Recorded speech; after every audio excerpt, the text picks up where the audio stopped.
Assalamualaikum warahmatullahi wabarakatuh. Standarisasi jaringan komputer. Perkenalkan, nama saya Savana Putra Hitama dengan NIM 21050974100 dari kelas Pendidikan Teknologi Informasi C. OSI Layer, Open System Interconnection. Definisi: setiap komputer dalam jaringan memiliki cara berkomunikasinya masing-masing. Komputer bermerek A memiliki bahasa sendiri dan hanya bisa berkomunikasi dengan perangkat lain yang bermerek sama. Hal tersebut juga terjadi pada sistem jaringan, di mana pertukaran informasi antar jaringan tidak bisa terjalin dengan baik. Sementara, tentu saja proses komunikasi dibutuhkan tidak hanya oleh komputer dalam satu sistem jaringan tertentu. Maka dibutuhkan standar khusus untuk memungkinkan komunikasi dapat terjalin secara menyeluruh. Oleh karena itu, kemudian ISO International Standard Organization menetapkan standar OSI Layer tentang protokol komunikasi untuk segala jenis sistem jaringan. Dari sini dapat disimpulkan bahwa OSI Layer adalah sebuah konsep yang memungkinkan pertukaran informasi terjadi antara berbagai jenis sistem komunikasi komputer dengan menggunakan protokol standar yaitu TCP atau IP. 7 layer of the OSI model. Physical. Lapisan paling dasar dari ketujuh OSI layer bertanggung jawab mentransmisikan data dalam bentuk bit stream. Physical layer mencakup segala peranti peraturan informasi yang dimiliki oleh dua perangkat yang melakukannya, termasuk kabel dan tombol-tombol. Bit stream bisa dikatakan sebagai data digital. Bentuknya tak kasat mata dan berurutan melalui alur tertentu yang bisa ditransmisikan melalui media fisik. Contoh data digital seperti tegangan listrik, frekuensi radio, frekuensi internet, cahaya, dan lain-lain. Data link. Lapisan ini berfungsi untuk menentukan bagaimana bit-bit data dikelompokkan menjadi format yang disebut sebagai frame. Selain itu, pada level ini terjadi koreksi kesalahan, flow control, pengalamatan perangkat keras, seperti halnya media access control address, MAC address, yang menentukan bagaimana perangkat-perangkat jaringan seperti hub, bridge, repeater, dan switch layer 2 beroperasi. Network berarti jaringan. Dalam hal ini, network layer bertugas untuk memberikan jalur sebagai fasilitas bagi proses pertukaran informasi antara dua jaringan berbeda. Network layer tidak diperlukan pada komunikasi perangkat di jaringan yang sama. Network layer mencari jalur komunikasi terbaik antar jaringan atau routing. Lapisan ini menyalurkan data kiriman dari perangkat sumber dengan cara membaginya dalam paket-paket kecil, lalu menyusunnya kembali ketika telah sampai pada perangkat penerima. Transport layer berperan sebagai penanggung jawab kiriman pesan antar dua perangkat, mengambil data dari layer sebelumnya dan meneruskannya ke lapisan berikutnya, sekaligus memastikan bahwa data tersampaikan dengan baik. Lapisan ini bertujuan mengandalkan alur komunikasi antara dua perangkat yang kecepatannya internetnya berbeda agar dapat saling mengoptimalkan. Juga memastikan data tersampaikan secara lengkap dan meminta kiriman ulang jika gagal. Season atau durasi waktu yang diperlukan untuk berkomunikasi disebut season atau sesi. Lapisan ini bertanggung jawab untuk membuka jaringan dalam durasi waktu yang cukup agar pertukaran data berjalan dengan baik. Season layer mengirimkan data melalui pos-pos, contohnya untuk mengirim 100 data. Season layer bisa mengatur penempatan pos setiap 10. Jika setelah mencapai 10 tiba-tiba putus, maka pengiriman data bisa diulangi dari pos terakhir. Presentation layer bertanggung jawab untuk mempersiapkan data agar bisa digunakan dengan program tertentu, atau dengan kata lain mempresentasikan data agar program tersebut dapat menyerap, mengakses, dan menggunakan.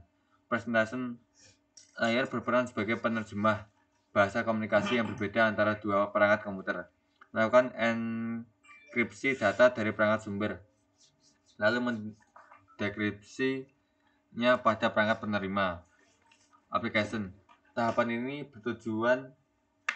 berhubungan langsung dengan pengguna. Application layer merupakan prosedur penyambung komunikasi dari perangkat. Artinya, application layer adalah penghubung antara perangkat dan sistem komunikasi. Contohnya saat mengirim surel, program email seperti Gmail akan melalui komunikasi dengan jaringan sebelum pesan bisa dikirim. Disinilah application layar berlangsung melibatkan protokol HTTP, SMTP, FTP, dan Telnet. Cara kerja OSI layar.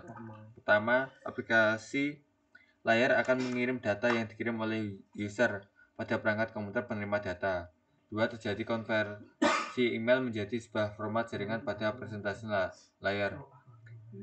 Pada sesi layar akan dibentuk sesi perjalanan data hingga seluruh proses pengiriman data selesai dilaksanakan. 4. Pengirim melakukan pemecahan data di transport layar dan dikumpulkan kembali pada transport layar penerima. 5. Network layar membuat alamat untuk mengarahkan data ke tujuan dengan benar. 6. Akan dilakukan pembentukan data menjadi bentuk frame serta alamat fisik dalam data link layar. 7. Pada physical layar, si lapisan utama data akan dikirim melalui perantara jaringan menuju lapisan transport penerima. 8. Alur proses akan berbalik serta berulang dari physical layer ke aplikasi layar sampai mengarah ke jaringan komputer user. TCP atau IP, Transmission Control Protocol atau Internet Protocol. TCP atau IP adalah standar komunikasi data yang digunakan oleh komunitas internet dalam proses tukar-menukar data dari satu komputer ke komputer lain di dalam jaringan internet. Protokol ini tidaklah dapat berdiri sendiri, karena memang protokol ini berupa kumpulan protokol suite. Protokol ini juga merupakan protokol yang paling banyak digunakan saat ini. Data tersebut diimplementasikan dalam bentuk perangkat lunak atau software di sistem operasi. Istilah yang diberikan kepada perangkat lunak ini adalah TCP atau IP stack. Protokol TCP atau IP dikembangkan pada akhir dekade 1970-an hingga awal 1980 sebagai sebuah protokol standar untuk menghubungkan komputer dan jaringan untuk membentuk sebuah jaringan yang luas atau WAN. TCP atau IP merupakan sebuah standar jaringan terbuka yang bersifat independen terhadap mekanisme transport jaringan fisik yang digunakan, sehingga dapat digunakan di mana saja. Protokol ini menggunakan skema pengamatan yang sederhana yang disebut sebagai alamat IP atau IP address yang mengizinkan hingga beberapa ratus juta komputer untuk dapat saling berhubungan satu sama lain di internet. Protokol ini juga bersifat routable, yang berarti protokol ini cocok untuk menghubungkan sistem-sistem berbeda seperti Microsoft, Windows, dan keluarga Unix. Untuk membentuk jaringan yang heterogen, 5 layer of the TCP atau IP. Fisikal, lapisan terbawah yang berperan sebagai sarana sistem mengirimkan data ke device yang terhubung ke jaringan. Fungsi dari physical layer adalah untuk mendefinisikan media transmisi jaringan, metode pensinyalan, sinkronisasi bit, arsitektur jaringan, topologi jaringan, dan pengabelan. Physical layer mendefinisikan karakteristik yang dibutuhkan hardware untuk membawa sinyal data transmisi. Hal-hal seperti level tegangan, nomor, dan lokasi pin interface didefinisikan pada layar ini. Network access. Protokol pada layar ini menyediakan media bagi sistem untuk mengirimkan data ke device lain yang terhubung secara langsung. Dalam literatur yang digunakan dalam tulisan ini, network access layer merupakan gabungan antara network, data link, dan physical layer. Fungsi network access layer dalam TCP atau IP disembunyikan, dan protokol yang lebih umum dikenal IP, TCP, UDP, dan lain digunakan sebagai protokol level yang lebih tinggi. Fungsi dalam layer ini adalah mengubah IP datagram ke frame yang ditransmisikan oleh network dan memetakan IP address ke physical address yang digunakan dalam jaringan. IP address ini harus diubah ke alamat apapun yang diperlukan untuk physical layer untuk mentransmisikan datagram. Internet. Data network access layer ada internet layer. Internet protokol adalah jantung dari TCP atau IP, dan protokol penting pada internet layer RFC 791.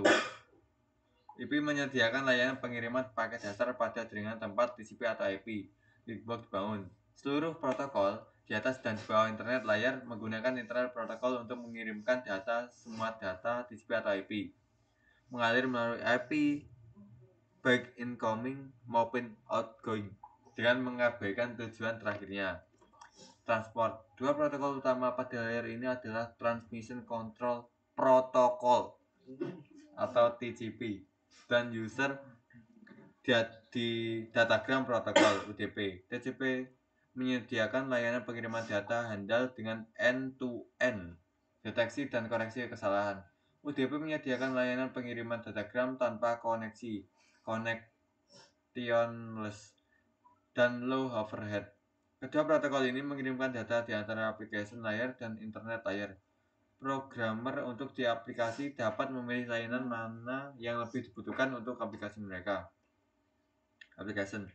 Pada sisi paling atas dari arsitektur protokol TCP atau IP adalah aplikasi layar. Layar ini termasuk seluruh proses yang menggunakan transport layar untuk mengirimkan data. Banyak sekali aplikasi protokol yang digunakan saat ini. Beberapa di antaranya adalah Telnet, yaitu Network Terminal Protocol yang menyediakan remote login dalam jaringan. FTP, File Transfer Protocol, digunakan untuk file transfer. SMT, Simple Mail Transfer Protocol, digunakan untuk mengirimkan electronic mail. DNS, Domain Name Service, untuk memetakan IP address ke dalam nama tertentu. RIP, Routing Information Protocol, Protocol Routing. OSPF, Open Source Testbed First Protocol Routing. NFS, Network File System, untuk sharing file terhadap berbagai host dalam jaringan. HTTP, Hypertext Transfer Protocol, protokol untuk web browsing. Terima kasih. Sama-sama. Dari saya, sekian. Wassalamualaikum warahmatullahi wabarakatuh. Waalaikumsalam warahmatullahi wabarakatuh.